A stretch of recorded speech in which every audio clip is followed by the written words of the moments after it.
আসসালামু আলাইকুম। তো এই পার্টে আমরা দেখব যে কীভাবে ক্লিক করলে এটা এক্সপান্ড হবে আর মানে হাইড হবে আর শো করবে। তো আমি কাজটা করার জন্য আমি একটা কোড রেডি করে রাখছি, আমি ওইটাই বসাবো। আমি বলতেছি স্টেপ বাই স্টেপ। তো আমি প্রথমে যাব আমাদের মেইন ডট জেএসে। তো প্রথম কী লাগবে আমাদের অবশ্যই ডকুমেন্ট ডট রেডি ফাংশন দরকারি। রেডি ফাংশন আমি একটু স্পেস দিয়ে এটা বসাই ফেলি। ওকে, এখানে একটা অ্যানালিটিক করে ফেলি। তো প্রথমে আসলে স্টেপ বাই স্টেপ যে প্রথম কী হবে, সে ক্লিক করবে। কাকে ক্লিক করবে? সে ক্লিক করবে আমাদের এফএকিউ বক্সকে। যখন সে এফএকিউ বক্সকে ক্লিক করবে, অনেক এইটার মধ্যে কে আছে আমাদের আসলে ক্লিক করবে টাইটেলকে, মানে এই বক্সের কাকে ক্লিক করবে, টাইটেলে সে ক্লিক করলে বাকিটা যাতে আমাদের আসে। ওকে, তারপরে ক্লিক করার সাথে সাথে আমাদের যে এটার সাথে একটা অ্যাক্টিভ একটা ক্লাস অ্যাড হবে। কারণ এটার কারণ কি আমাদের খেয়াল করুন যে এখানে কিন্তু এই যে আইকনটা আমাদের চেঞ্জ করতে হবে। যখন সে অ্যাক্টিভ অবস্থায় এই আইকন আসবে, হাইট হয়ে গেলে এইটা আসবে। যে প্রথমে যে এটা মানে অন আছে, তুমি এটাকে হাইট করো, আর এটা হাইট আছে এটাকে অন করো। আর এটুকু আবার আমি ক্লিক করে দেখি, এখন কিন্তু অলমোস্ট ডান। আচ্ছা, আর কি আছে আমাদের? আর এছাড়া ডেসক্রিপশনটা, যাতে ডেসক্রিপশন আবার এটা না আসে এই জন্য কী করতে পারি, এফএকিউ ডেসক্রিপশন এইটুকু বসাইলাম। যে নট দশে স্লাইড আপটা হবে 300, মানে এই যে অ্যানিমেশনটা হবে 300 আকারে। আর এখানে কোনো অ্যাক্টিভ ক্লাস দরকার নেই আমার আসলে। এইটুকু করলে আমার কাজটা হয়ে গেছে আসলে। ওকে, পেজটা আবার রিফ্রেশ দিই।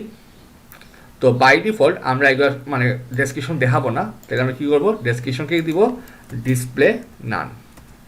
এটা কখন আসবে? যখন এটা আমরা ক্লিক করব তখন আসবে। এটা খেয়াল করুন, নর্মাল অবস্থায় আসবে না এটা। ওকে, এখানে খেয়াল করুন আমাদের যে স্পেসটা কিন্তু দরকার ছিল না। তো এটা আসার কারণটা কি আসলে, আমরা এখানে চেঞ্জ করতে হবে। এখানে আমরা এখানে কী দিয়েছিলাম খেয়াল করেন, যেমন নর্মাল অবস্থায় হাইট থাকা অবস্থায় তার গ্যাপটা কত আসে আমরা দেখে আসি, 32। ওকে, তো আমি যে কাজটা করতে পারি আমরা এখানে দিব আমরা 32, মানে অল 32 পিক্সেল।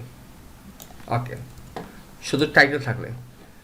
আর যদি এরা থাকে ডেসক্রিপশন থাকে তাহলে কি হবে, প্যাডিং বটম 69 পিক্সেল। ওকে, এটুকু করার পরে আমরা দেখি কী অবস্থা। এখন ক্লিক করলাম, এখন আসছে, এখন নাই। আচ্ছা, যখন এটা থাকবে না, আচ্ছা আমরা দেখি এক্সপেক্ট করি কী অবস্থা আমাদের।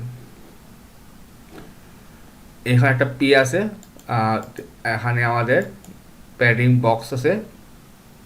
আচ্ছা, যদি আমরা লাস্টটা না দিই এফএকিউ বক্সে, যে 32 লেফট রাইট 0 বটম 0। আচ্ছা sorry, top 32 pixel, left right 32 pixel, bottom 0। আচ্ছা, বটম 0 না দিয়ে আমরা যদি 16 পিক্সেল দিয়ে দেখি, 16 রাখতে পারি। হ্যাঁ হ্যাঁ, হাফ করলাম, তাহলে আমাদের কিন্তু এটা অ্যাডজাস্টমেন্ট হয়ে যাবে। এটা ক্লিক করলে 32, একটু আর একটু বাড়াই দিচ্ছে এখানে। ওকে, হ্যাঁ, তখন গিয়ে কত আসবে আমাদের, 32 আর এটা 16, মানে তখন হচ্ছে 48 হয়ে যেতেছে আমাদের। তাহলে আমরা তখন কী দিব, 69 না দিয়ে দিব 53 পিক্সেল, তাহলে আমাদের অ্যাডজাস্ট হবে আসলে।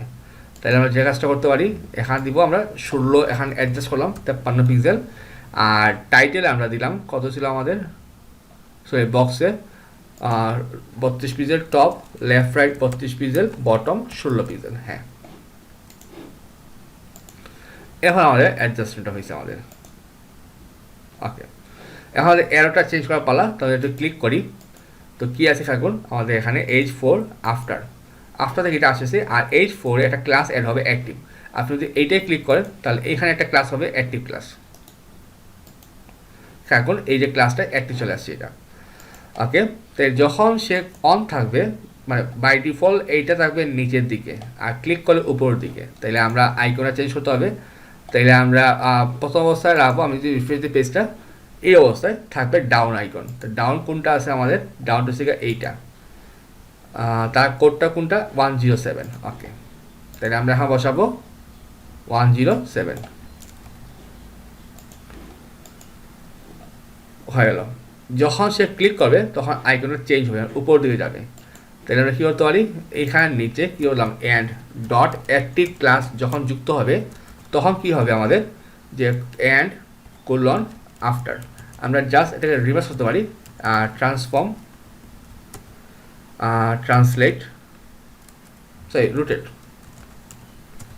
কত পারি 180 ডিগ্রি, মানে সম্পূর্ণ ঘুরবে এটা। ওকে, ক্লিক করলাম, এখন এই যে ঘুরে গেছে, এটা নিচের দিকে আছে, উপরের দিকে আছে। ওকে, ক্লিক করলাম, দ্রুত দিতেছে আমাদের।